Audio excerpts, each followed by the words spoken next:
Dallas, summoned from the Maple Leafs draft table to meet reporters in the midst of Saturday's third round of the NHL draft, Mike Babcock was offered a seat at a lectern by a team employee. The head coach bristled at the suggestion.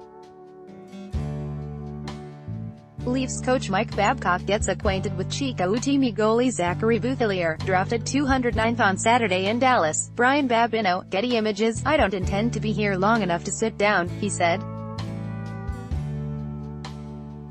"It is the off-season, fair enough." Babcock spends nearly every day of the hockey season dutifully serving up his unique brand of Saskatchewan brewed sound bites on behalf of his employer, so perhaps there's a case to be made he ought to be exempt from summertime gasbagging.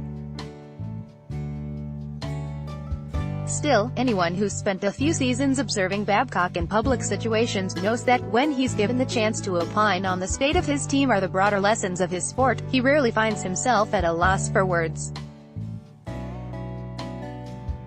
So Babcock stood and talked on Saturday, probably longer than he insisted he would. Certainly the coach had a strong take on the league-wide habit of general managers and scouting directors high-fiving while they attempt to convince their fan bases they've spent the draft weekend procuring steal after steal. Article continued below. "Every team here today walks out and says, 'I can't believe that guy was there. I can't believe that guy was there.' We all have a different draft list. That's why the guy's there," Babcock said with a chuckle. "So everybody leaves pumped up. But 2 or 3 years from now, someone went today in the second or third round that's going to be a star. We just hope he's on our team. That's the bottom line, of course." Outside the top few picks in the typical draft, most of the talent snapped up amounts to a work in progress whose ultimate success will depend on myriad factors, from the depth of the player's work ethic to the strength of his new franchise's developmental arm. Even Toronto's top pick here, 18-year-old Swedish defenseman Rasmus Sandin, selected 29th overall on Friday, is likely a few years away from playing in the National Hockey League, if he ever does. Babcock, for his part, is clearly more interested in players who can help his club in the here and now. The coach said, for instance, that he'd be happy to help out in the wooing of potential free agents, which may send him flying into action early next week, when potential free agent-to-be John Tavares is reportedly planning on meeting with a select group of suitors at agent Pat Brisson's Los Angeles office. Even if many around the league expect Tavares will ultimately re-sign with the Islanders, as is the NHL custom, whether or not the Leafs can woo a big-name free agent, Babcock is of the belief that one of his club's biggest needs is an accumulation of experience of the pain-inducing kind. This year's first-round Game 7 against the Bruins, wherein the Maple Leafs entered the third period with a 4-3 lead and couldn't close the deal, is a case in point. We weren't good enough. So we're not deep enough. Not enough battle scars.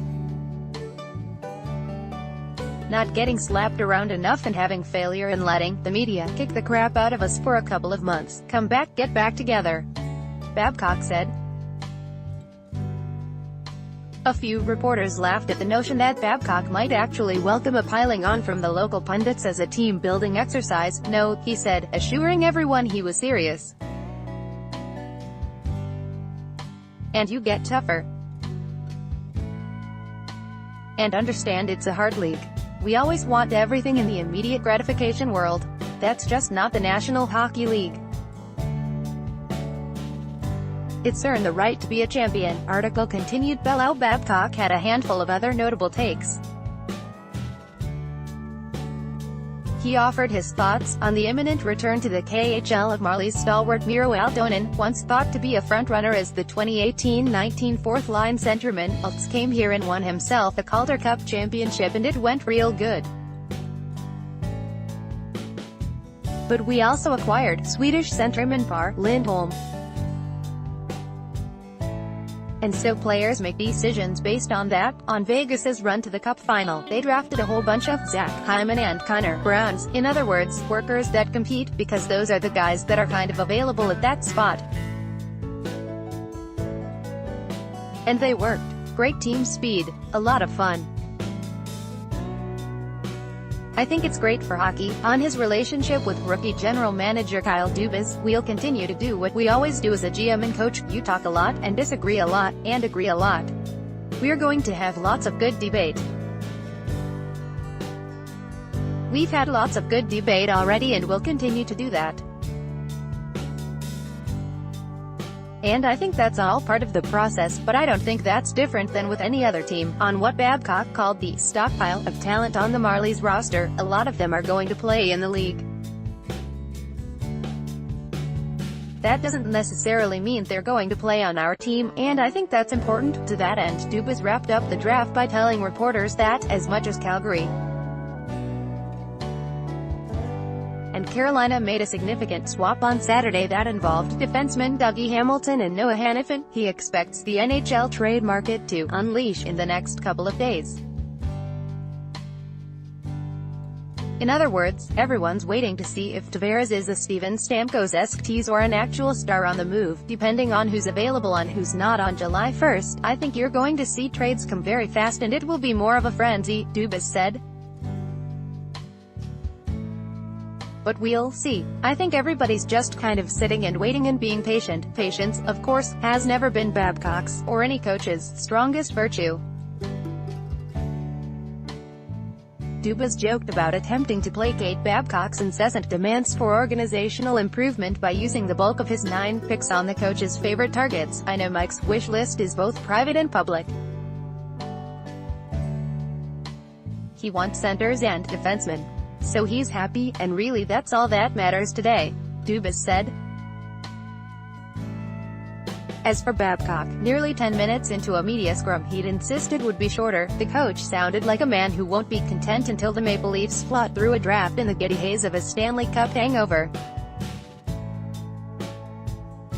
Fair enough, we're going in the right direction, obviously. In saying that, it's not easy. Babcock said, I just saw a 32-year-old Alex Ovechkin lift the cup. Steve Yzerman was 31. Very few of us are blessed to do it at 20.